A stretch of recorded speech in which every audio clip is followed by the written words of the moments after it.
Bismillahirrahmanirrahim. Assalamualaikum warahmatullahi wabarakatuh. Alhamdulillah wassalatu wassalamu ala asyrafil anbiya'i wal mursalin wa ala alihi wa sahbihi ajma'in. Amma ba'du. Yang berusaha pengurusan tertinggi IPG Kampus Pendidikan Islam, seterusnya para penilai rentasan kecemerlangan praktikum fasa kedua, dan juga tuan-tuan dan puan-puan yang dikasihi sekalian. Saya Muhammad Fitri bin Zakaria. Saya akan berbicara berkenaan dengan praktikum fasa kedua 2020 di Sekolah Kebangsaan Seri Sedang. Jadi amat sukacita saya untuk mengharapkan tuan-tuan dan puan-puan bersama dengan saya sehingga akhir rakaman ini, insya-Allah. Terima kasih kerana terus bersama dengan saya. Sebelum saya memulakan bicara dengan lebih panjang, sukacita ingin saya memaklumkan bahawa kandungan rakaman ini ialah berkaitan dengan kekuatan dan kelayakan kecemerlangan, bidang teras dan juga elektif teras, iaitu pendidikan Islam dan juga bahasa Arab. Seterusnya, saya memulakan bicara ini dengan pedoman untuk diri saya. Imam Syafi'i mengatakan bahawa ilmu itu bukan yang dihafal tetapi yang memberi manfaat. Secara rumusnya, segala ilmu pengetahuan yang saya belajar di IPG Kampus Pendidikan Islam, saya telah merealisasikan, saya telah aplikasikan di Sekolah Kebangsaan Seri Sedang, dan juga sebelum-sebelum ini praktikum di fasa pertama, saya telah memberi manfaat dengan apa yang telah saya pelajari. InsyaAllah, mari kita lihat apa yang saya telah laksanakan. Pengajaran dan pembelajaran secara keseluruhan. Yang pertama sekali berkenaan strategi pengajaran dan pembelajaran saya. Sebelum saya melaksanakan PDP, saya akan merancang dahulu dari segi rancangan pengajaran harian, semester maupun tahunan.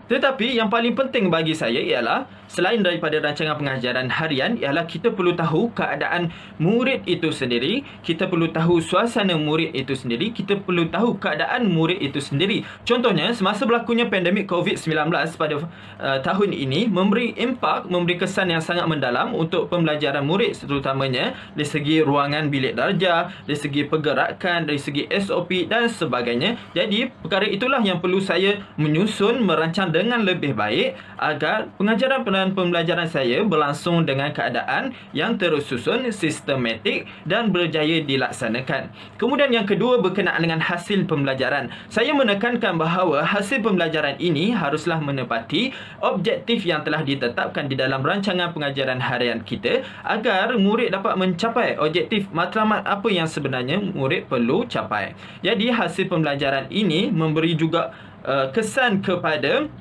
pentaksiran dan refleksi untuk pengajaran dan pembelajaran saya. Untuk lebih lanjut dan banyak lagi, saya akan lampirkan beberapa hasil pembelajaran dan apa tindakan saya yang seterusnya. Kemudian berkenaan dengan elemen merentas kurikulum, EMK. EMK ini mempunyai banyak aspek, iaitu di antaranya adalah bahasa, kelestarian alam sekitar, sains dan teknologi. Jadi secara contohnya, elemen merentas kurikulum yang perlu wajib saya laksanakan ialah berkenaan dengan bahasa. Bahasa yang perlu saya gunakan perlulah tersusun, perlulah mudah difahami dan juga mempunyai nada yang sesuai mengikut keadaan untuk menarik perhatian murid dan juga menjayakan laksana pengajaran dan pembelajaran saya. Seterusnya, pedagogi masa kini. Pedagogi masa kini sangatlah mencabar pada masa kini kerana praktikum pada fasa kedua ini pada awalnya berlaku di sekolah dan pada akhirnya sekarang berlaku di rumah masing-masing, berlaku di atas talian. Jadi pedagogi masa kini mengikut apa yang telah saya laksanakan ialah saya mementingkan contoh, sebagai contoh adalah seperti kolaboratif, yang mempunyai elemen kolaboratif, yang mempunyai kerja kumpulan, yang mempunyai sesuatu yang melibatkan projek dan sebagainya. Jadi sukacita saya ingin memaklumkan bahawa bagaimana pedagogi masa kini saya semasa pandemik 19 berlaku adalah saya perlu mewujudkan juga situasi tersebut secara kolaboratif dan sebagainya melalui aktiviti. Sebagai contoh, aktiviti di quizzes, aktiviti di workboard dan perbincangan bersama di dalam Google Meet. Okey, seterusnya berkenaan dengan kemahiran insaniah. Kemahiran insaniah ataupun soft skill, iaitu merangkumi contoh seperti bersaing, dan juga seperti bekerjasama dan sebagainya. Jadi saya sebagai seorang ustaz yang mengajar pendidikan Islam dan bahasa Arab, saya memerlukan kepada soft skill yang membawa generasi Islam untuk terus bersaing secara sihat mengikut syariat, dan juga kita lebih kepada untuk mendapat keredaan Allah Subhanahu Wa Taala. Kita bersaing untuk mendapat ilmu dan amalkan untuk di dunia dan di akhirat. InsyaAllah itulah yang saya tekankan untuk pengajaran dan pembelajaran saya. Yang terakhir berkenaan dengan bahan bantu mengajar, iaitu BBM saya. Jadi sebelum berlakunya pandemik 19 di sekolah, saya juga ada sediakan seperti bahan bantu mengajar secara konkret ataupun secara teknologi. Contohnya seperti saya telah menghasilkan satu inovasi wakaf gergasi, dan juga seperti video interaktif, dan juga saya memerlukan bahan bantu mengajar seperti paparan slide PowerPoint, dan juga kepada berlakunya cabaran dari segi saya untuk melakukan TMK semasa pandemik 19 dengan memerlukan terpaksa melakukan secara keseluruhannya kebanyakan menggunakan video interaktif untuk menarik minat murid, dan kita secara tidak langsung memudahkan untuk murid belajar dengan lebih baik dan tidak terlalu memberi tekanan sepanjang pandemik COVID-19 berlaku. Pentaksiran. Baik, pentaksiran saya ini, saya menekankan bahawa saya memerlukan hasil pembelajaran sama ada dari segi lisan daripada lembaran kerja mahupun apa sahaja yang murid lakukan daripada aktiviti yang telah saya adakan. Seperti contohnya masa pandemik 19 ini berlaku, hasil pembelajaran seperti rakaman video, rakaman audio, seperti kerja bertulis, semua itu telah disimpan dan juga direkodkan. Baik, seterusnya data aktiviti. Data aktiviti contohnya saya membuat aktiviti di Quizizz. Data aktiviti tersebut disimpan dan dinilai dan melihat kepada soalan-soalan yang murid tidak boleh menjawab ataupun ramai yang tidak boleh menjawab. Jadi saya perlu tekankan kepada situ untuk membuat pengukuhan yang lebih baik untuk murid mendapat mencapai hasil pembelajaran yang betul. Jadi seterusnya berkenaan dengan tahap pencapaian. Tahap pencapaian ini sebelum berlakunya pandemik 19, saya melakukan tahap pencapaian secara bertulis. Saya menyediakan borang tahap pencapaian. Setiap kali PDP berlaku, saya akan sediakan. Contohnya hari ini saya akan mengajar berkenaan, saya telah laksanakan berkenaan dengan pembelajaran mim sakinah. Baik, selepas daripada berlaku PDP, saya akan mengambil lembaran kerja, saya akan dari segi penilaian dari segi lisan dan sebagainya, saya akan catat.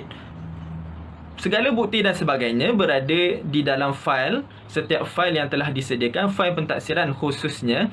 Dan Alhamdulillah, keempat-empat fail saya, portfolio, pentaksiran, bahan bantu mengajar dan juga co-curriculum sudah berada di pihak unit praktikum pada masa sekarang. Baik, seterusnya berkenaan dengan analisis. Daripada dapatan saya daripada hasil pembelajaran, data aktiviti, tahap pencapaian, analisis saya ialah untuk kembali kepada refleksi diri saya. Saya perlu analisis yang manakah murid yang lemah ataupun lemah dalam dekat mana, kemudian dekat objektif mana lemah, dekat mana memberi kuatan. Pada itulah saya belum buat analisis dan memperbaiki pengajaran dan pembelajaran saya agar lebih baik, agar semua murid dapat mencapai objektif yang sebenarnya secara keseluruhan. Seterusnya, bercakap berkenaan dengan refleksi, iaitu berkenaan apa yang datang daripada diri saya sendiri, iaitu merangkum kepada 4 perkara. Yang pertama ialah portfolio saya. Setiap apa yang berlaku, saya akan catatkan dan saya akan masukkan di dalam fail portfolio saya. Boleh jika para penyelia ataupun para penilai untuk melihat kepada fail portfolio saya. Kemudian perkara yang kedua ialah refleksi pengajaran dan pembelajaran. Setiap kali saya laksanakan PDP, terdapat di dalam rancangan pengajaran harian saya akan menulis berkenaan dengan refleksi. Contohnya, berkenaan dengan kekuatan di dalam PDP, kelemahan di dalam PDP dan tindakan untuk memperbaiki kelemahan saya tersebut.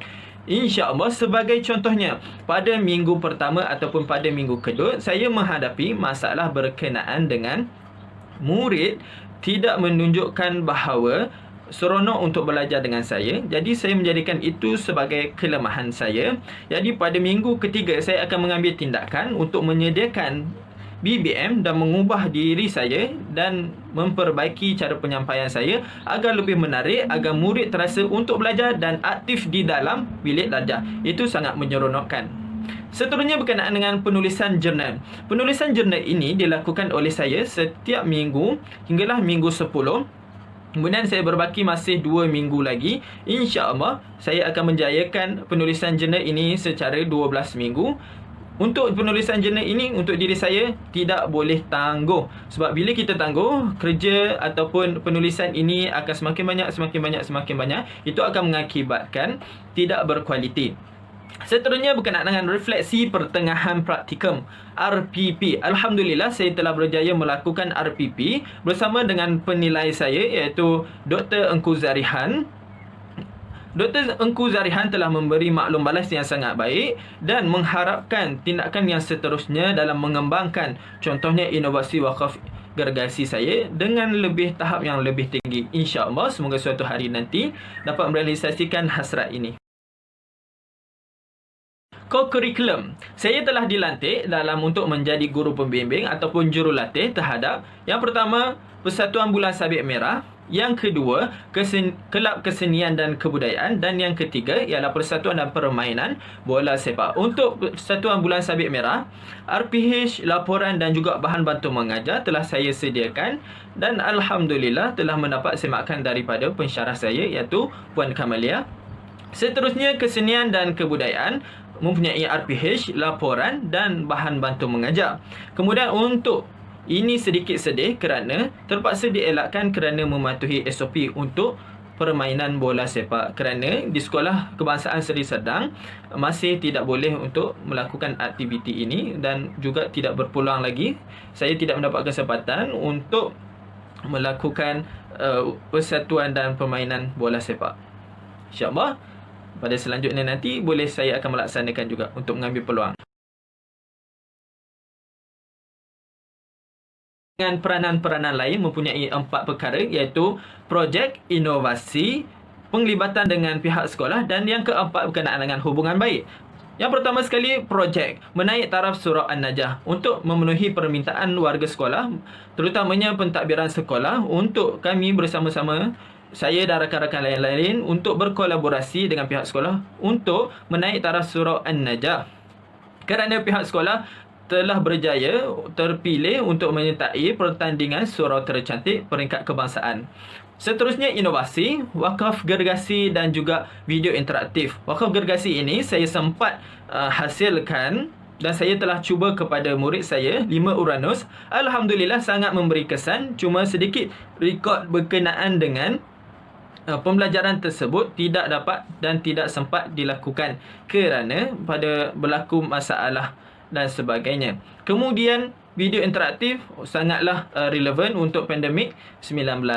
Kemudian pelibatan dengan pihak sekolah seperti program yang dianjurkan oleh pihak sekolah seperti bacaan Yasin dan Tazkirah, anjuran program sambutan Hari Kebangsaan dan sebagainya. Kemudian hubungan baik iaitu peranan lain ini adalah sangat penting untuk mewujudkan hubungan baik dengan warga sekolah. Saya perlu mengenal dan rapatkan hubungan silaturahim, terutamanya saya seorang pelatih guru yang boleh dikatakan lepas ini dipanggil sebagai ustaz. Jadi saya perlu memperbaiki dan cuba mewujudkan hubungan baik dengan guru-guru, contohnya seperti pergi untuk berkomunikasi, pergi bertanya, ramah dan memberi pertolongan jika memerlukan pertolongan.